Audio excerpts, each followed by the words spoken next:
Hello my dear student, আজকে আমরা এই ভিডিওর মধ্যে অনুশীলনী 4.2 অধ্যায় 4 যার নাম হচ্ছে ব্যবহারিক জ্যামিতি ক্লাস 8 এটার মধ্যে 1 নম্বর প্রশ্নটা সমাধান করব। কইছে একটি চতুর্ভুজ এবিসিডি আঁকো যেখানে এবি সমান 6 centimetre, BC 7 centimetre, CD 6.5 centimetre এবং ডিএ আছে 5.5 সেন্টিমিটার, কিন্তু অ্যাঙ্গেল বি কত হইতে লাগবে 105 ডিগ্রি। তো প্রথমে আমরা একটা রেখাখণ্ড লিখবো। রেখাখণ্ডের নাম দিলাম এবি, যেটার দৈর্ঘ্য কত আছে 6 সেন্টিমিটার। তো স্টেপ বাই স্টেপ আমি করতেছি, তোমরা দেখো কিভাবে করতে লাগে। প্রথমে একটা রেখাখণ্ড এবি 6 সেন্টিমিটার, স্কেলের সাহায্যে দেখো এটা আমি মাপিয়ে দিছি পুরো 6, ঠিক আছে, 6 পর্যন্ত হয়েছে। এটার নাম দিব আমরা কিতা এ বি। এটার দৈর্ঘ্য কত আছে 6 সেন্টিমিটার।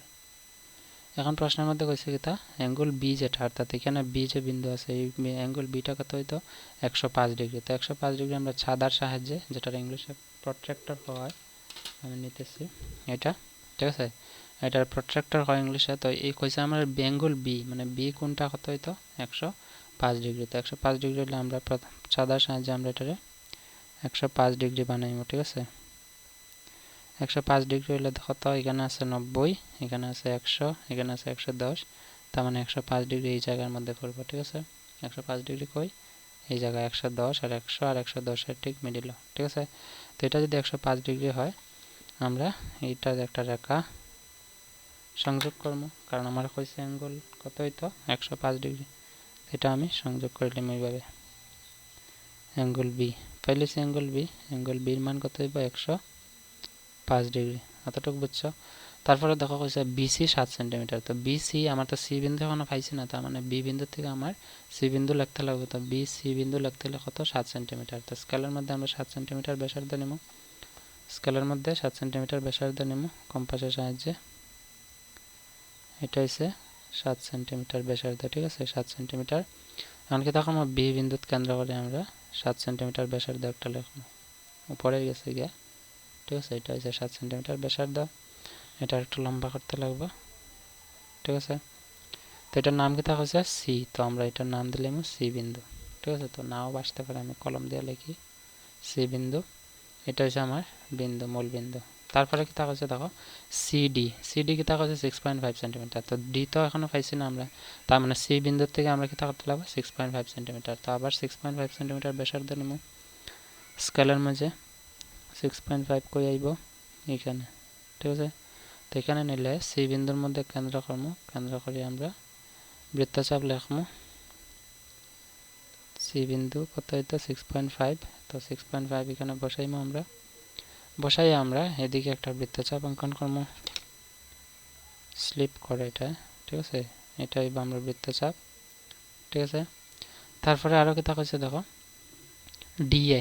তো আমি এ বিন্দু আছে কিন্তু ডি তো এখনো পাইছি না, তার মানে এর থেকে কেন্দ্র করে কতটুকু 5.5 সেন্টিমিটার অঙ্কন করতে লাগবে। তো এ বিন্দুত কেন্দ্র করে 5.5 নিতে হইলে আমার আগে মাপ লইলাই 5.5 সেন্টিমিটার এ বিন্দু থেকে। এটা হচ্ছে 5 সেন্টিমিটার, ঠিক আছে, 5.5। তো আমি এ বিন্দুত কেন্দ্র করবো, এ বিন্দুত কেন্দ্র করে 5.5 একটা এখানে বৃত্তচাপ লিখবো এবং এই ছেদ বিন্দুটার নাম দিলাম ডি। এখন আমরা সংযোগ করবো এ থেকে ডি আর এদিকে সি থেকে ডি। সি থেকে ডি কত হইব, সি থেকে ডি হইব,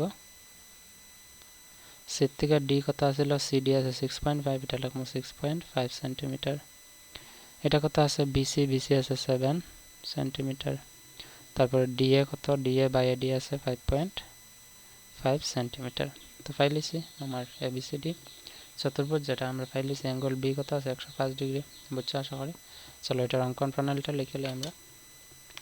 তো এটা হচ্ছে অঙ্কন প্রণালী। দেখো আমি কি লিখছি, প্রথম স্কেলের সাহায্যে বি 6 সেন্টিমিটার দৈর্ঘ্যের ব্যাসার্ধ রেখাখণ্ড আঁকা হয়। তো আমরা স্কেলের সাহায্যে বি এর দৈর্ঘ্য লিখছি 6 সেন্টিমিটার। তারপরে অ্যাঙ্গেল বি সাদার সাহায্যে অঙ্কন করছি, অ্যাঙ্গেল বি যেটা তোমরা দেখছো এটা। 3 নম্বর কথা, বি বিন্দুকে কেন্দ্র করে 7 সেন্টিমিটার ব্যাসার্ধ বৃত্তচাপ আঁকা হয়। বি বিন্দুকে কেন্দ্র করে 7 সেন্টিমিটার ব্যাসার্ধ বৃত্তচাপ আঁকছি এবং সি বিন্দু চিহ্নিত করে বিসি পর্যন্ত বর্ধিত করা, এবং এটার বিন্দুটার নাম সি দিয়ে আমরা বিসি পর্যন্ত বর্ধিত করছি। নেক্সট স্টেপ কেটা আছে, এখন এ বিন্দুকে কেন্দ্র করে 5.5 সেন্টিমিটার ব্যাসার্ধের বৃত্তচাপ, একে কেন্দ্র করে 5 সেন্টিমিটার 5 ব্যাসার্ধের বৃত্তচাপ লিখছি। ঠিক একই রকম সি বিন্দুকে কেন্দ্র করে 5 সেন্টিমিটার দুটি বৃত্তচাপ আঁকা হয়। সিরে কেন্দ্র করে আবার 6.5 বৃত্তচাপ আঁকছি। আঁকার পরে এখানে দেখো বৃত্তচাপ আঁকা হয় যেখানে চাপ দুটি ডি বিন্দুতে ছেদ করে। এই দুইটা বৃত্তচাপে কই ছেদ করছে? ডি বিন্দুতে। তারপরে কি তাহলে এডি ও সিডি সংযোগ করা হয়। এডি এই ছেদ বিন্দু থেকে এ থেকে ডি পর্যন্ত সংযোগ করা হয়েছে, সি থেকে ডি পর্যন্ত সংযোগ করা হয়েছে। সংযোগ করার ফলে পাওয়া চতুর্ভুজটি এবিসিডি একটি চতুর্ভুজ। এটা হচ্ছে কি আমার কোয়েশ্চেন নাম্বার 1 এর আনসার। বুঝছো আশা করি। 4.2 কোয়েশ্চেন নাম্বার 1 এর অনুশীলন তোমরা অঙ্কন প্রণালীটা ভিডিও পজ করে লিখে রাখি দিবা এবং চিত্রটা যেরকম লিখছি স্টেপ বাই স্টেপ 2বার বা 3বার চেষ্টা করবা, প্র্যাকটিস করা, দেখবা কোনোদিন বলতে হয় না, ঠিক আছে। সো আশা করি বোঝা গেছে এবং কোয়েশ্চেন নাম্বার 2 ভিডিও ডেসক্রিপশনে লিঙ্ক আছে, তোমরা দেখতে পারো। See you in the next video. Until then, keep watching, keep sharing, and take care. Bye.